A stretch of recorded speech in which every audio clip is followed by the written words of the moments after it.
Nandi woke up in the early hours of the morning, confused by the warm wetness she felt between her legs. When she pulled back the sheets, her heart dropped. There was blood. A lot of it. Panic rushed through her as she called out to her husband, Tio, but he didn't even move. Hands shaking, she grabbed her phone and called a taxi herself. At the hospital, time seemed to move slowly. The nurses whispered, the machines beeped, and Nandi sat frozen, still hoping the bleeding didn't mean what she feared. But when the doctor finally came into the room, his face told her everything before he even spoke. "I'm sorry," he said gently. "You've had a miscarriage." Nandi's world cracked open. She couldn't breathe. She had dreamed of this baby, talked to it every night, imagined tiny clothes, soft cries, little feet. And just like that, it was gone. She expected the pain. What she didn't expect was what happened next. When Teo finally showed up at the hospital, he didn't hold her. He didn't even ask if she was okay. He stood at the foot of the bed, looked her straight in the eyes, and said with a cold laugh, "Good. Now I won't have to deal with a crying brat." Nandi blinked, thinking she had misheard him. But his face didn't change. No sadness, no sympathy, just annoyance, like the baby had been a burden, like her pain was an inconvenience. That moment broke something inside her that would never heal the same again. When Nandi returned home from the hospital, her body still sore and her heart completely shattered, she thought maybe anyone would hold her, sit beside her, let her cry. But the house was quiet, too quiet. Tio had gone out, as if nothing had happened. She sat on the edge of the bed, clutching a small baby blanket she had bought just weeks earlier. It still smelled new. The next day, her mother-in-law came over. Nandi thought maybe she was bringing food or comfort, maybe even a hug. But instead, the older woman stood in the doorway, eyes cold, and said, "This is your fault. You are cursed. Ever since you came into this family, nothing has gone right." Nandi stared at her, speechless. Her lips trembled, but no words came out. Cursed? She had just lost her baby. And that's all the woman had to say? No warmth, no kindness, just blame that it felt like someone was kicking her while she was already on the ground. She called her best friend, Lindy. They had been through everything together, school, heartbreaks, weddings. But when Nandi told her about the miscarriage and how Teo reacted, Lindy's voice went quiet. "I'm sorry, Nandi," she said, and then changed the subject. She didn't offer to visit. She didn't ask if Nandi needed anything. That silence hurt more than any insult. Days passed, and the house that once felt warm and alive now felt like a cold prison. Nandi walked through the rooms and realized something. No one really saw her. They only saw what she could give them. A baby, a legacy, a future. Now that the baby was gone, she felt like she had disappeared too. She stood in front of the mirror one evening, her eyes swollen from crying, and whispered to herself, "Was I only ever my womb to them?" It was a bitter truth, one she had never wanted to believe, but the way everyone had turned their back on her made it painfully clear. In that silence, in that loneliness, something inside her began to stir. Not strength just yet, but a question: what would happen if I stopped trying to be enough for them? Nandi sat on the edge of the bed, staring out the window as the sun dipped behind the rooftops of Ibadan. Her eyes were tired, but her mind wouldn't stop spinning. The silence in the house pressed on her chest. And then, slowly, the memories started coming back, the kind she had pushed deep down for so long.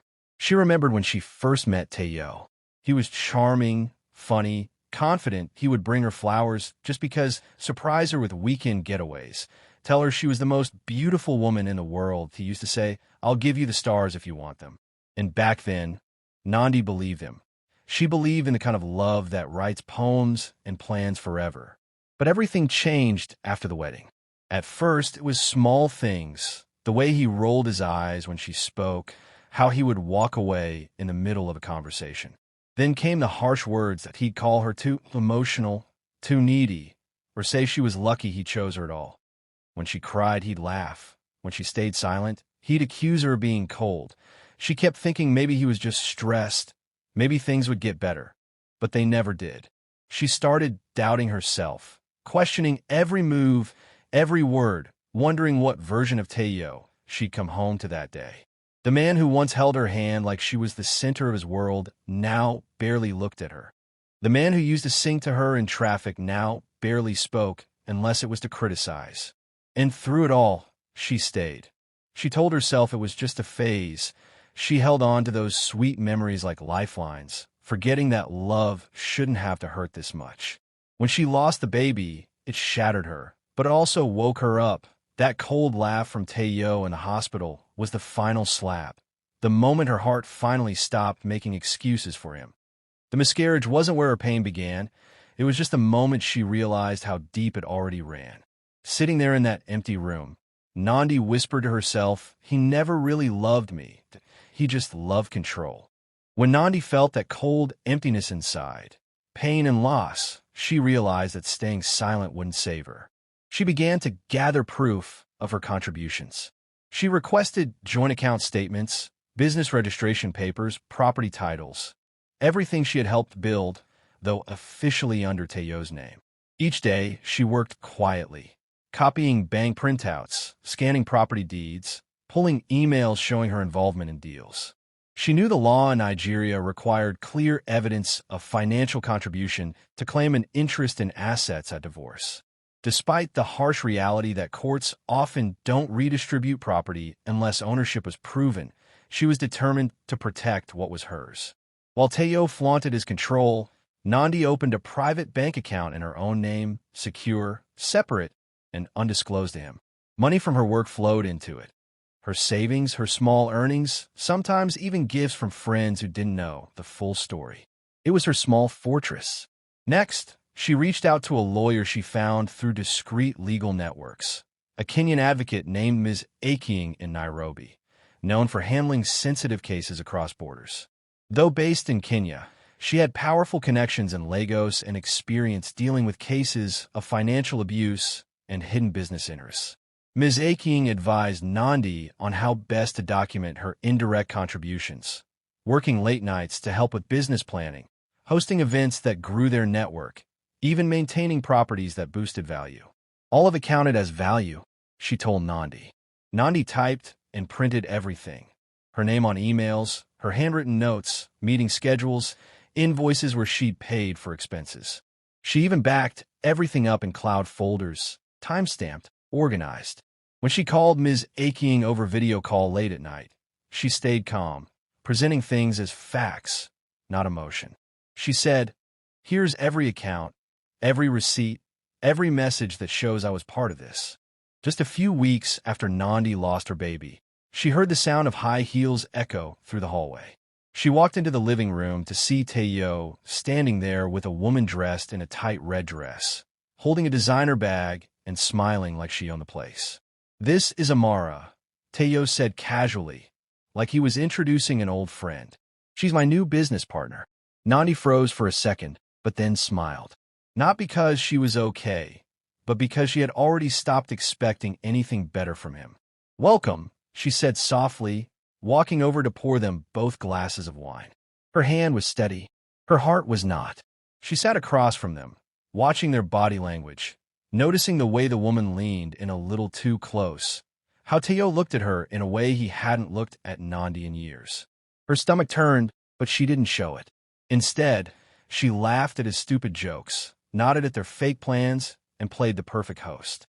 But every time Tayo stepped out of the room, Nandi took quick photos with her phone, of their hands brushing, of Amara using the car keys to her car, of receipts on the coffee table. She screen-recorded security footage. She saved voice notes and text messages he had carelessly left open on the iPad. That night, after they both went to sleep, she slipped into the kitchen with her phone. The light from a fridge was the only thing glowing in the dark as she sent every piece of evidence to her lawyer, Ms. Aking. The subject line of the email was simple: he brought her home. Tears slipped down her face, but not from sadness this time. From anger, from exhaustion, from the weight of pretending. But she was no longer that woman who begged for love. She wasn't waiting for Tayo to respect her anymore. She was building her escape, brick by brick. The next morning, she greeted them both with warm tea and soft smiles. And inside, she made a silent promise. "You won't see me break, Tayo, but you will watch me rise." The day of the court hearing, Nandi stood outside the Lagos High Court, dressed in a simple but elegant navy blue dress. Her hands were shaking, but her eyes were steady. She took a deep breath before walking inside, knowing this moment would decide her future. The courtroom was full: journalists, lawyers, strangers, even people from her old neighborhood. Everyone had heard whispers about the case. A woman going up against her wealthy, well-connected husband? Many didn't think she would even show up. But there she was, standing tall, calm, and ready. Teo sat across the room in a gray suit, legs crossed, wearing his usual smug grin. He looked relaxed, confident, maybe too confident. He didn't bring a single piece of evidence. He didn't think she had it in her. But when it was Nandi's turn to speak, she didn't raise her voice. She didn't cry. She simply laid out the facts, photo after photo. Bank transfers, business registration documents, screenshots of text messages, voice recordings where he insulted her, admitted to cheating, even laughed about putting everything in his name so she'd have nothing if she ever left. The courtroom went silent. Teo's smile slowly faded. Still, he tried to laugh it off. She's bitter, he told the judge. She's making this up because she lost a baby. But the judge didn't laugh. The judge leaned forward, looked through the thick stack of documents Nandi had submitted, and finally said, "Mr. Teo, you underestimated her. The evidence is clear." And then came the ruling. 80% of all shared assets were awarded to Nandi: the house, the cars, a majority stake in the company they built together. Everything she had silently worked for, everything she had sacrificed for, was now rightfully hers. Teo looked stunned. He tried to protest, but it was too late. His voice, once so loud and full of power, was now just noise in the background.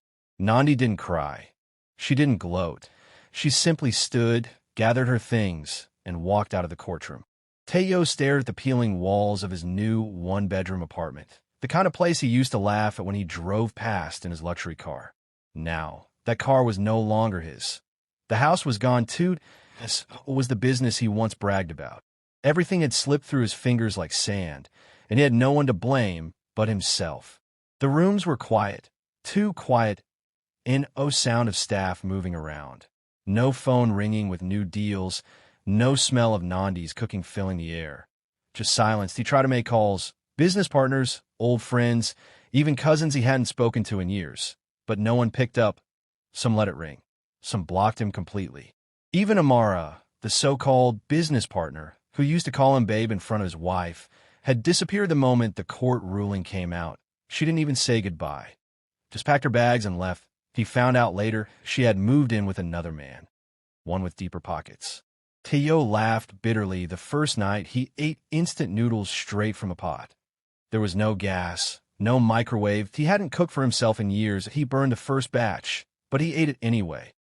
Hunger didn't care about pride.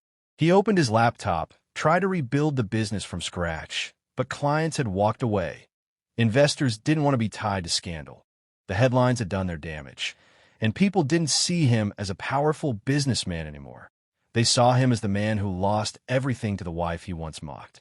He scrolled through photos of the old days, Nandi smiling, the housewarming party, the vacations. He zoomed in on one picture of her holding her pregnant belly, full of hope and love.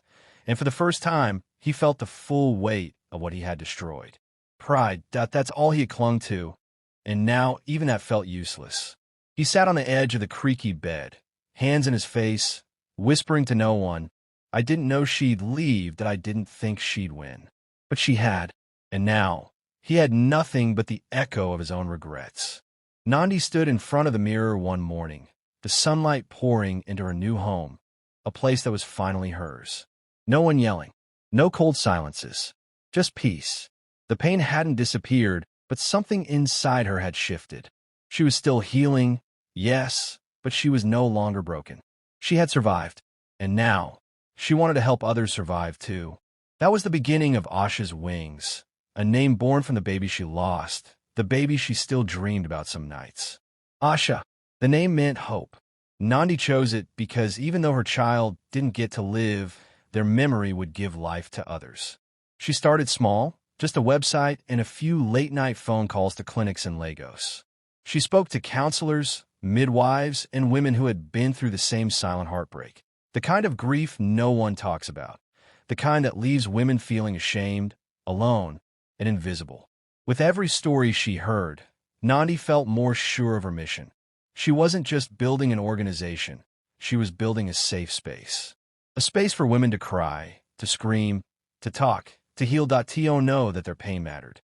Soon, Asha's Wings began partnering with clinics across Nigeria then Ghana. They started offering free therapy sessions, support groups, and medical aid.